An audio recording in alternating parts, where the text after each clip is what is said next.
ഉണ്ടായിരുന്നൊരു പൂക്കളം പണ്ടെൻ്റെ മൺകുടിൽ മുറ്റത്തിനരികെ.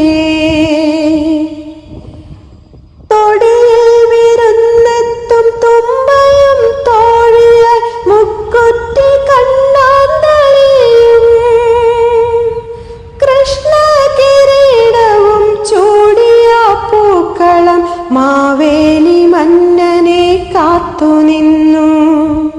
ഞാനും എന്നോണവും കാത്തുനിന്നു.